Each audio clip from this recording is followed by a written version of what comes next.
Junkies podcast. We're really excited today. We have a very special host star you all have been asking for. We're really excited to get to talk with her. We have Ashley Williams here. I'm film critic Rachel Wagner. And Ashley, thank you so much for coming on the podcast. Hi, Rachel. It's so fun to be here. Thank you for having me. Yes.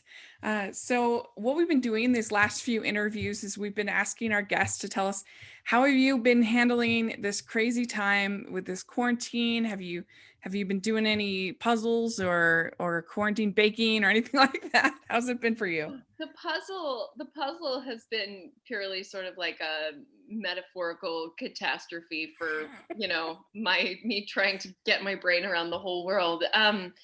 Yeah, I don't know if as Hallmarkies, you guys know my sister, but my sister is Kimberly Williams Paisley, who does the Darrow and Darrow movies. She's the best. She's my sister and my best friend. And she offered up her house when the pandemic hit. And so my whole family went and lived at her house for 4 months. Oh my gosh. Wow.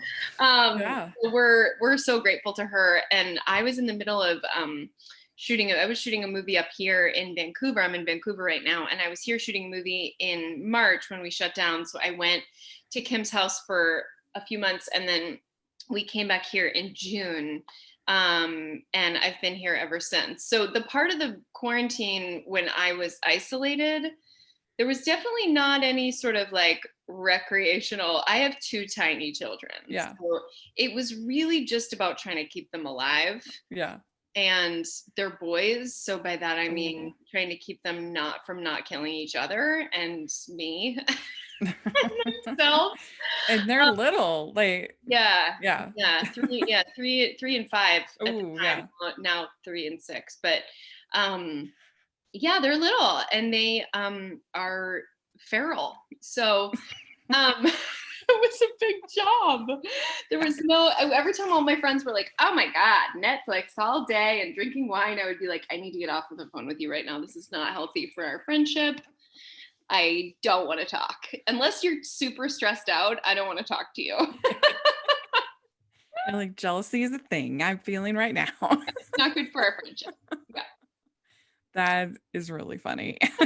Yeah, for some reason I thought you were in New York for some reason. I was. Okay. You're not crazy. I do have an apartment in New York that's been empty for 7 months. So if you know anybody that's looking for a place to stay, let me know.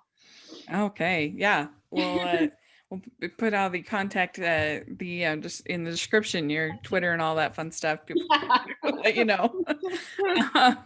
Well, so how did you, because your sister, as you said, is an actress. How did you both become interested in acting? How did that all happen? Good question. So when we were little, my mom's best friend was on a soap opera called Another World. Her name is Anna Holbrook, and she won a daytime Emmy. She saw my sister. Now, my sister was the kind of little girl who, when she's walking down the street, people like stop and stare and ask if they can take her picture, and this was in the 80s. So, she's just gorgeous. So Anna took my sister's professional photographs and took them into her agent and said, you need to represent this girl. She's a star. And her agent started repping her, and Kim started working right away. And when Kim started working, both my parents were writers, right? So not like particularly wealthy people, but as soon as my sister started working, my mom was like, oh, you're all doing this. Like, this is going to pay for college. We're going to be all set. Yeah. So we did. We all started working. So every day my mom would pick us all up from school and drive us. We were living in Yonkers at the time, and she would drive us into Manhattan, and we would go on auditions for commercials and print and TV shows, and we all started working. Did you like it? Did you enjoy doing it as a kid? I liked it because I still am, but have always been obsessed with my big sister, Kim. So whatever she did, I was like, can I come? I just wanted to be in the party, So and I got to be, we didn't really do sports. Like, my mom would pick us all up, and she would bring like snacks in the station wagon, and we'd all drive into Manhattan. Were you ever competing for the same part, or you have enough of an age difference to not? even if we were up for the same role, it's the competition word isn't a thing. Like what's cool is my sister and I are really different. And there was one time when she got offered this pilot and she like sent it to me and was like, I don't know, should I do this? And I was like, this is not good material. Like, I really don't think you should do it. And it would mean like move. And she was living in Tennessee, and I was like, it'd mean living in LA. Like, I just don't think you should do it. And so she's like, all right, I'm gonna pass. So she turned down the TV show, and an hour later, they offered the part to me. And guess what I said? Yeah, I'll do it. My standards are a lot lower than hers are. That's really funny. Yeah, that was really the only time. Like every once in a blue moon, she'll be like, "Did you audition for blah blah blah?" And I'll be like, "Yes." But we do things so differently. Like even if we were to audition for the same part, we would have such. We just do things differently. Our brains work completely the converse of each other, which makes for a really good friendship because she's always offering up a perspective that I've completely missed. Yeah. Which is the best. Well, that's great. That's the great thing about sisters. I have 3 sisters myself, so you get it. Yeah, I get it. It's a lot of fun. And also, she doesn't. She can see right through me. She'll be like, "What are you doing right now? Stop! Can you stop? This kind of annoying." And I'll be like, "Oh, totally." You know, she just knows me really well. Yeah, which is nice. That's great. I love hearing that. That's awesome. And so you, according to IMDb at least, you started out in a soap opera, I think? Yeah. So, that was one of my first jobs I was 15 and I did As the World Turns. I was on As the World Turns for 2 years. Yeah. So what was that like? I mean, that must have been pretty, I mean, they have limited hours, of course, for minors, but still must have been pretty grueling for your first real gig. I mean, I don't really remember if it was grueling. I remember like the school element was complicated. Trying to go like managing school, and that was intense because I was a contract role on it. So I was working a lot. But they would kind of like pump up my storyline during the summer. And then during the school year, I'd only work a couple of times a week. So it was really just about managing like, okay, which days am I working and which days am I home? And then on the days when I was home, I would like go through all my classes, and then I would go to track practice, and then I would do my homework and learn my lines, and then go to work the next day. And I just sort of like dealt with it. Yeah. I do well with chaos. It's good. I like it.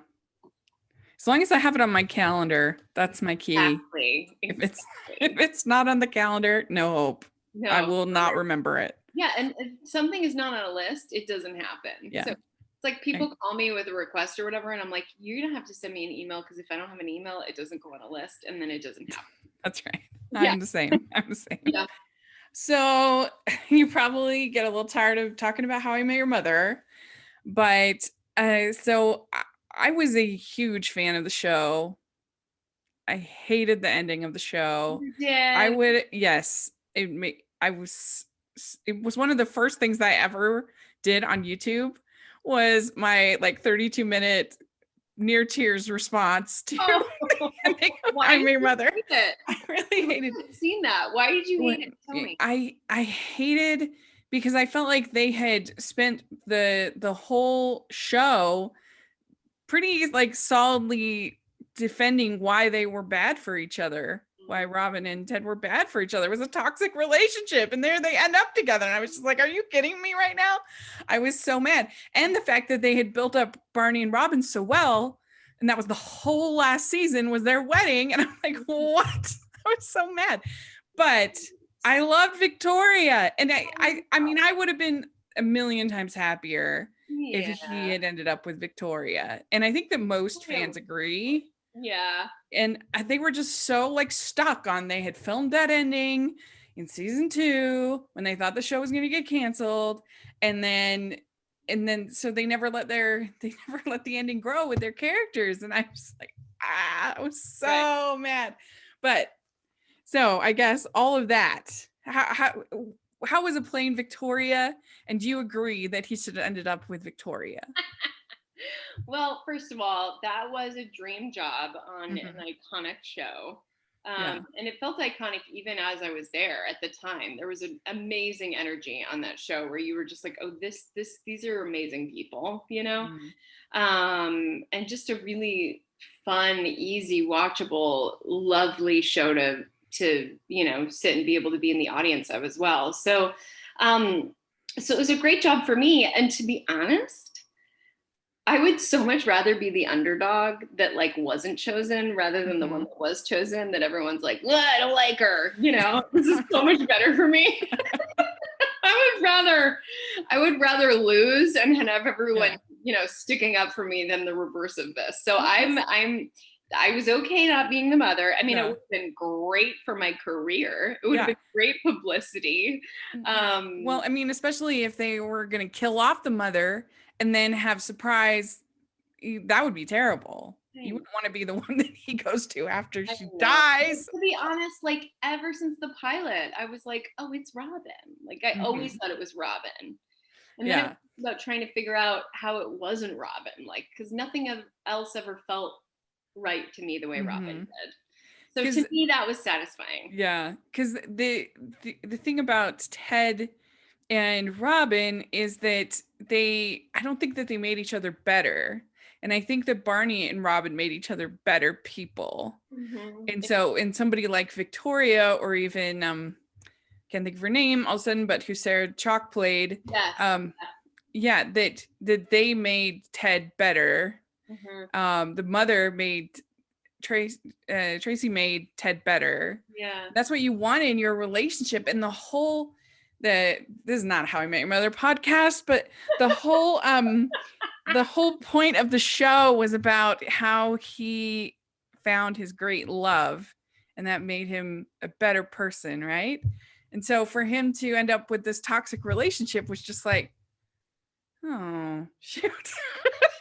I mean, yeah, but he did grow with Robin in his life. They weren't romantically together, but he did grow with her as a close person, and I would hope that their union is more, maybe a little bit less stressful and intense than marrying like the love of your life, maybe she's just a good companion, and yeah, I hope that they somehow make it, but I'll never forgive them.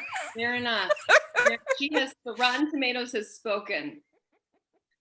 Bays and Thomas, they ruined my show. But no, it really was very disappointing for me, but I still loved the show, and especially the first 5 seasons I think are so funny. And I especially loved anything with Marshall and Lily, was just my favorite. So they're the best. You're losing your hat. I know, my hat is falling off. I just get so upset when I talk about How I Met Your Mother. Just kidding. Okay, so let's talk about your Hallmark films. So you, I think, started with October Kiss, maybe. Yes, right. No. Yeah. So we love that movie. Oh, good. On the podcast. Yes, we did a whole episode on friendship just on that movie. And yes, and it's so cute, and I think you are so cute in it. And just as this cute little nanny who can't do is making up weird yoga poses and helping these kids, and I don't know, I think you have really good chemistry in that one with the lead. And I don't know, what was it like filming that film? Well, yeah, that was my first Hallmark movie, and I wasn't that familiar yet with the brand. I don't think I totally understood yet what was happening. So for me, it was all about trying to figure out how to write jokes that would get in. Like that was the whole game of doing that movie for me. Was I would like write jokes ahead of time and then pretend that I ad-libbed them by accident to see if I could get the camera rolling while I said them. That was a lot of what I was doing. It's just a little weird. And I think the network was super annoyed with me because they were like, can you just say your line? Like, can you just calm down and say your line? And I was always like, totally, blah, and try to say something funny. So, that was really what that movie was about for me. Was I just thought there were so many opportunities for humor. Like the whole idea about trying to convince them that I was a real mermaid was my idea. And the director was like, this is really weird. And I was like, I think it's brilliant. Like, let's go towards it. Let's do Mhm. more, you know. And so she was really patient with me. And I'm That sure is, super annoyed. well, I think you can feel it, like has an energy that sometimes you don't get in some of these films. And a lot of times I feel like the sort of the first movie is sometimes my favorite of whether it's stars or writers. There's like that it just feels a little bit fresh, Yeah. and I think you can feel that here. And I don't know, I just think it's such a sweet, and the fact that it's Halloween, it's one of the only Halloween Hallmark movies, is really fun. Yeah. Yeah, I'm so glad you liked it. Yeah, mhm, it was fun to make. this is really good. So then you have the Northern Lights of Christmas, and that was a lot of fun. The reindeer in love in that movie, that was my favorite part. That was so funny and cute. Totally. Yeah, it was also fun playing a pilot. I liked Mhm. that. Hmm. Yeah, that was cool. And so did you do that in Vancouver? No, that actually was shot in North Bay in Canada. Oh, okay. A teeny tiny little fascinating area, like right smack in the middle of Canada. Okay, cool. Yeah. And so I just saw on your Instagram that you posted about Christmas in Evergreen 4. Hmm. So I have a shocking, I guess, theory on Christmas in Evergreen. I'll run past you. I think that you should have picked Marcus Rosner in that movie. Yes, Really? because he makes all the effort to fly in a helicopter all the way to Evergreen just to spend time with you. A And helicopter, though. Ugh. and the other guy, he wants to go to Florida and leave Vermont, Wait, the so happiest place on earth. do we not have love for Teddy Sears here?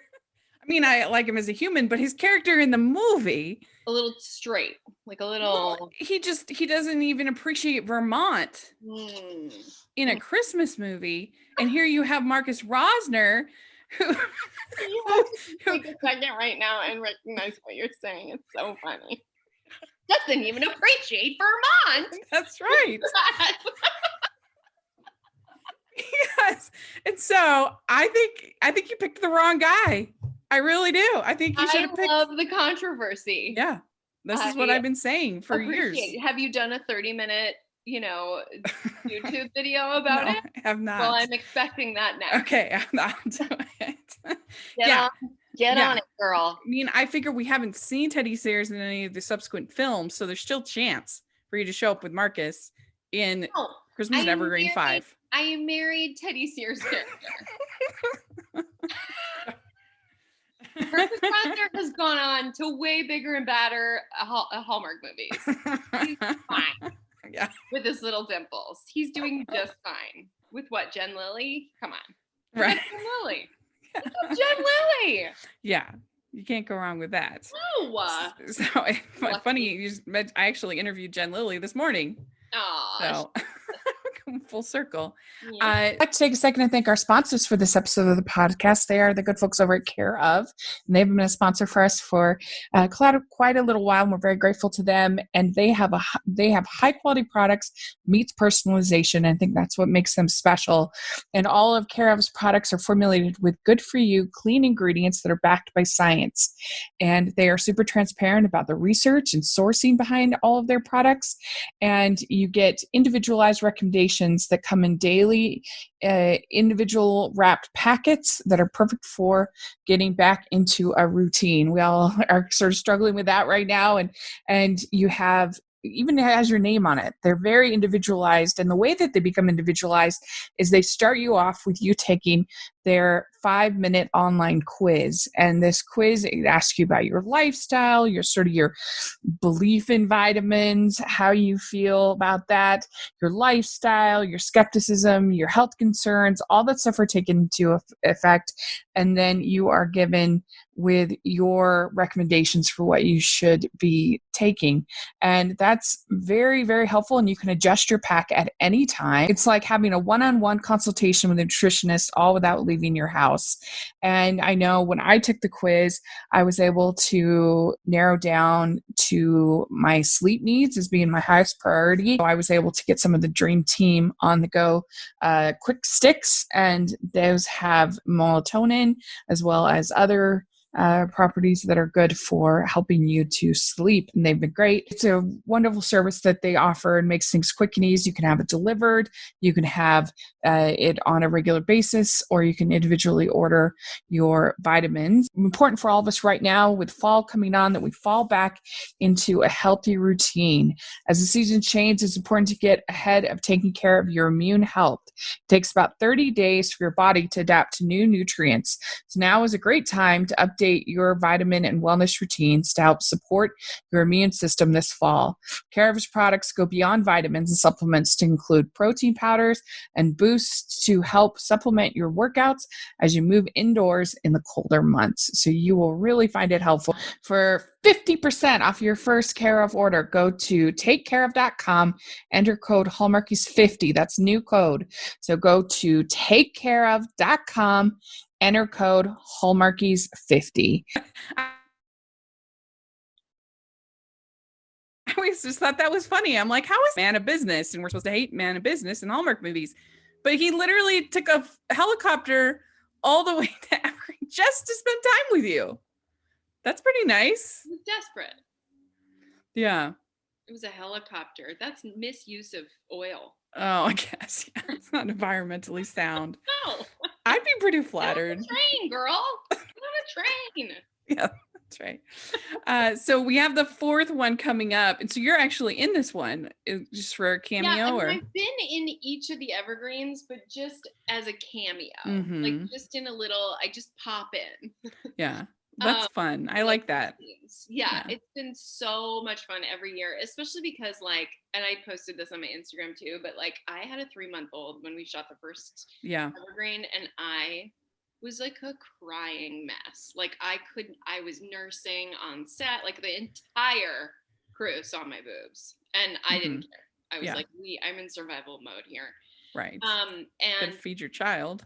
Yeah, and my older child, who at the time was 2.5, was in New York with my husband, who was by himself. So I was alone with the baby, shooting 15-hour days. And Barbara Niven and Holly Robinson Pete and Rukia were right there with me. And I hired this babysitter to be with me when I was on set, but she was also a doula, but she was out of work at the time, but she got called to a birth in the middle of us shooting, and literally she was like, I have to go, and handed the baby to me, and I was like, I'm on set. And I literally just passed the baby around to Holly and Jada's mom, Jada, who played my daughter in the movie, her mom, and so literally crew members were just holding my 3-month-old for a couple of hours. I remember that because I remember when you posted about it on your social media, and it was right in the thick of Me Too and everything, and it made me feel so good because it seemed like everybody was getting taken down and treating, it just seemed like everybody, all you heard was how horrible all these women were being treated. And so to hear you talk about how you were treated on a Hallmark set made me feel really good about running the podcast, because it's okay, these, I know it's super intense and it's hard and it's a lot of hours, and I get all of that, but I was just grateful to hear at least somebody's experience that you were treated with respect, and that all of that. I mean, I have to tell you, in terms of the grand scheme of the entertainment industry, Hallmark is one of the most feminist places to work. It's the number one is always a woman. She's making more money than any of the other actors. Always makes more money than number two, the boy. They empower their women to produce for them. And on like our little low budget scale for these sweet little movies, we're treated like stars. They come pick us up and bring us coffee and do our makeup and and the storylines are always about these career-minded women who aren't interested in love, and then are sort of like, well, I mean, he is cute, and then are like, well, all right, this is kind of great, but they're not after love. They're after like achievement and success, and I really appreciate that about working for the network. It makes me really proud. Yeah, I mean, I've said that for a long time, and people think that there's somehow something demeaning about Hallmark movies, and I'm like, not really. I mean, there's always bad ones out of so many that are done every year, but for the most part, they're about career-minded women who are serious about their jobs and who just happen to fall in love with Christmas. It's all great. I mean, I agree. I really do. Yeah. So you were in Holiday Hearts with Paul Campbell. He's a great friend of our podcast. Oh, we love him. He's the first actor we ever interviewed on the podcast. Good start. I know. So funny. That's a really good first guest because it's going to be funny. Yeah, it was really, really fun. And so what was that like to make that movie? It must have been hilarious. We laughed so hard. I mean, whenever you're shooting one of these, like whoever you're cast opposite automatically becomes like your work husband, and like you're like, I don't know, I kind of have a stomach ache. Like you can talk to them about like your like what's happening in your body, and they immediately become your best friend. They were like, oh, she hates those shoes, They're just like your buddy. Yeah. And Paul and I hit it off so hardcore, and he and his wife became really good friends. His wife and myself became really good friends. He and his wife became really close friends. No, I became close with his wife, and we have kids that are sort of the same age. So we've been having play dates, and he's helped me out.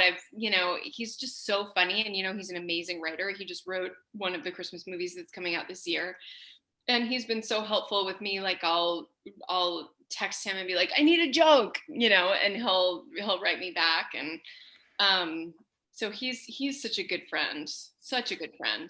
So are you writing something now? Yeah, I am. I'm writing a TV show. It's a 6-episode limited series based on a short film that I made that premiered at Sundance this year called Meats. And it's about a female butcher. Oh yeah, I was going to ask you about that actually.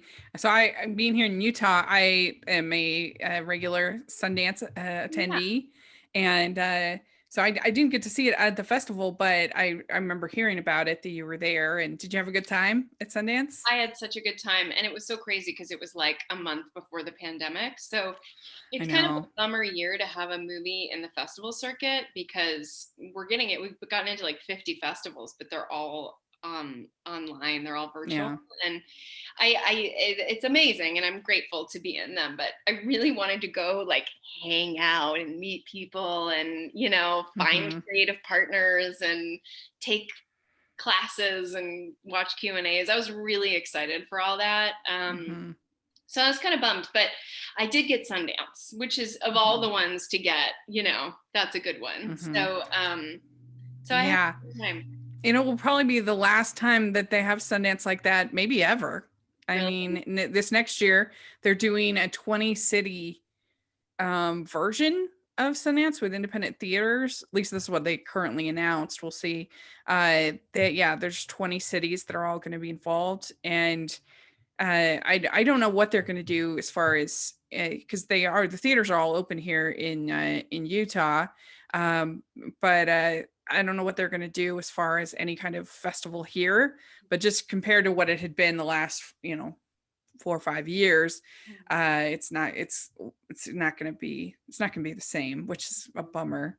Yeah. But yeah, it's an exhausting couple of weeks, but man, is it really fun, especially when you find those gems that Yeah. they're really special. Like right now on Netflix, they have this movie called Dick Johnson is Dead. Oh yeah. And I saw that at Sundance, and I'm sure people will enjoy it on Netflix. But getting to get to see it at the festival, the director Kirsten Johnson, she's coming up and down the rows, answering questions, talking, and you get to actually meet her dad, and like it's just such a different experience than what you can have in at home. So anyway, I'm kind of sad about that, but Yeah. we'll see. It's a different era, huh? Yeah, at least hopefully more people get introduced to the festival. Yeah. So, but anyway, so now you have Never Kiss a Man in a Christmas Sweater. Yeah. And this is really exciting because not only is it based on a book, which is interesting, but it was adapted by Nina Weinman, who is our other great friend of our podcast. She has been on our show more than anybody else, and she was actually our first interview period that we ever did. Oh, yay. Yeah. I love Nina. Yeah. I really love her. I love her writing. I think she is so funny. Yeah. And I love her energy. And she was also really lovely, like when we went into production here, because we just wrapped a couple of weeks ago. And when we went into production, she reached out to me over Instagram and said, hey, do you if you need any help or you have any questions, let me know. And I was like, hi, like I'm never allowed to talk to the writer. It's so exciting. So I started texting with her, and then I would be on set and I would be like, hey, like this kind of doesn't really make sense now because of where we're shooting it. Let me show you a picture of the set. And I'd take a picture of the set and send it to her and be like, oh, I have a joke. And she would send me jokes. And it really made the movie a lot stronger. There was something special about this Christmas Sweater movie this year. I feel like, especially with Niall Mater, he's a special human being. He is so genuinely funny and has such amazing stories. And I just felt so relaxed and at home with him. And our chemistry was really good. And we sort of had this patter by Nina, and it just feels like it really worked, you know? Yeah. I'm so excited. I think it's going to be really fun. But it was very fun to make. We laughed really hard. That's great. I'm really excited. Can you tell us a little bit about it and about your character? Totally. Yeah. If I can remember, hold on. I gotta get in the game here because I do have to do a lot of press next week. Okay. Never Kiss a Man in a Christmas Sweater. Okay. So my character got it. Okay. I am a teacher, second grade teacher. Great teacher, and my best friend runs the community center in town, and over the holidays I'm going to volunteer at the community center, which is on an army base. So the kids who attend this army base camp over the holiday have one or more parents that are abroad in the military, so the kids are going to be alone at Christmas time. So, they are my charge. So I've got all these activities for them and stuff like that. Now, I'm working at this camp, and we're gearing up for the big Christmas Eve party that happens every year. That's really just for kids, and it's very fun. But we need a Christmas tree for it, like the big Christmas tree. And so I go to purchase this Christmas tree for the camp, and by accident I'm carrying the Christmas tree and I slam the tree into Niall Mater and I knock him unconscious and break his wrist. And basically I have to figure out how to shorten this for next week when I do press, because I'm telling you the entire movie right now. But long story short, he comes to stay in our guest house because he's not allowed to fly back out again. And he ends up helping me with this military camp, and we volunteer together, and then we kind of hit it. That is really exciting. I mean, we always are a big fan in this podcast of more than one kiss in the film because of, it's just more fun. And so I'm hopeful with kisses being actually in the title. We might get lucky. The problem is it's a pandemic. So what I will Right. tell you is that there were 3 scripted kisses, Uh-huh. Wow, that's a lot. but not all of the 3 scripted kisses made it in. And I'm not Mm. going to tell you anything else. Okay, I won't. Yeah. But I will tell So, you that a lot of alcohol spray was used. right. Yeah, I was gonna ask about that. So what was that Oh my God, like? there's so much protocol. It was hilarious. They, they give you this like hydrogen peroxide mouthwash, which like I don't think this is doing it. But anyway, like right before we roll, we have to swish, and then they literally spray your whole mouth with alcohol, like burning Yeah. alcohol. So that then, like 30 seconds into the scene, when the actual kiss happens, you're like, you've been breathing in like alcohol fumes. You're just like, ah, and you just go to, you're like, let's just get the kiss over with. And then they're only allowed 3 takes with a kiss. Uh-huh. So there was a couple where we didn't want to waste the take. And we didn't want to waste the kiss when we weren't sure if the take was good. So there were a couple where we would like say the line right before the kiss, and then we would go like this, and then we would both stop like right here and open our eyes and be like, should we do it? There's this one time when the camera's just on me as my coverage, so I wasn't gonna do the kiss because it was just my coverage, and the kiss is usually shot in the like wider 2 shot, Uh-huh. so this was just on me.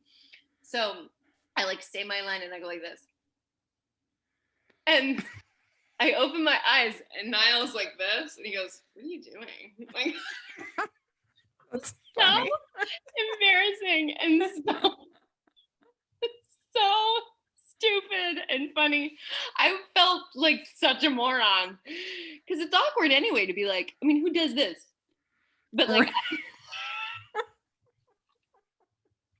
I'm gonna be watching this kiss very carefully now. After hearing this, this sounds great. good. It was pretty Yeah. good. Yeah.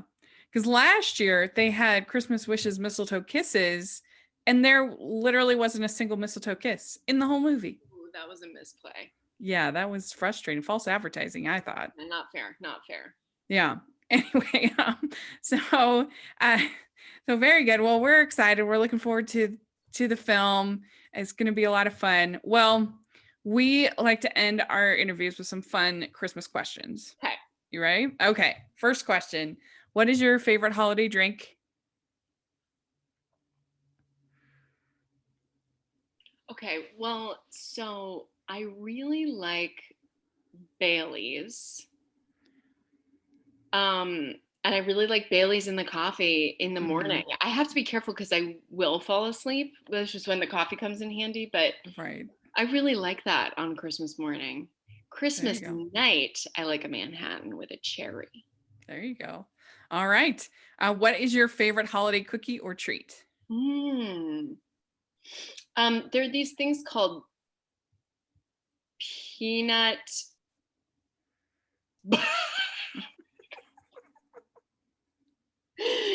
They look like little nests, and they're like peanut butter. They're made out of like egg noodles. Yeah. Do you know what I'm talking about? Yeah, no, I've seen those. They're Yeah. called like peanut butter nests. That's not right. Yeah. Something like that, and I just can't get enough. I gotta look up the name of that. These are such a helpful reminder for all the press I'm gonna do next. This is such a good warm up. Every year we need to do this, so this will be my warm up interview, so that I can go Google what's the name of my favorite cookie, and then I can be like, bam! Deal. You've got a deal.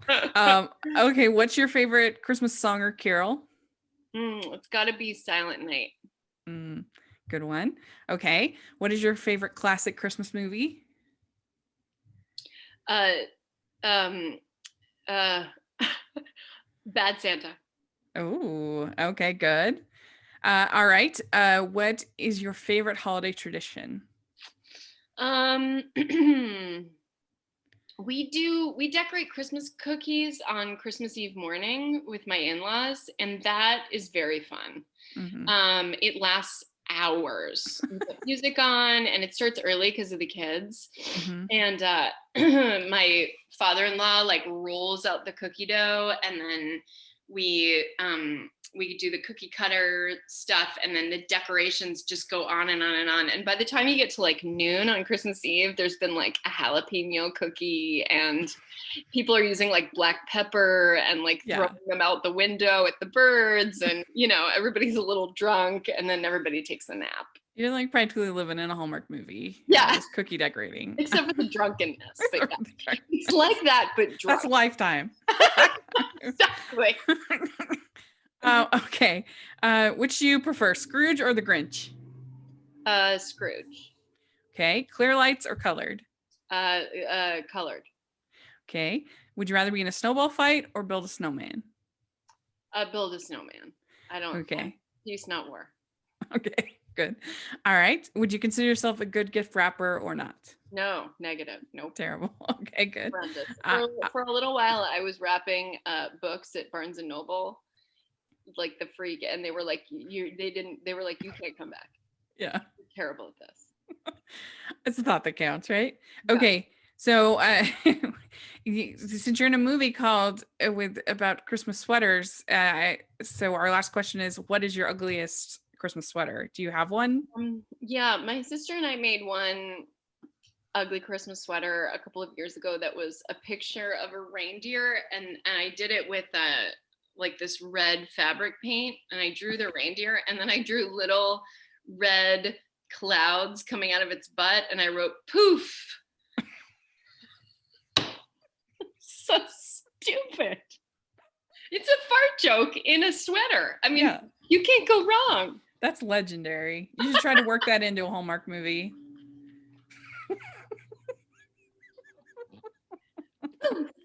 Yeah, very good. Well, you were in the reindeer movie. I mean, well, the reindeers fall in love, but then you were also in the other one. Multiple reindeer movies. Yeah. Multiple. Yeah. Yeah. I can't get away Snow, from right? Wasn't it called Snow? No, Snow and Snow 2 Brain Freeze. Yeah. Well, very good. You passed the test. You can keep making Christmas movies. Oh, okay. So I'll let my agent know, okay? Yeah, very good.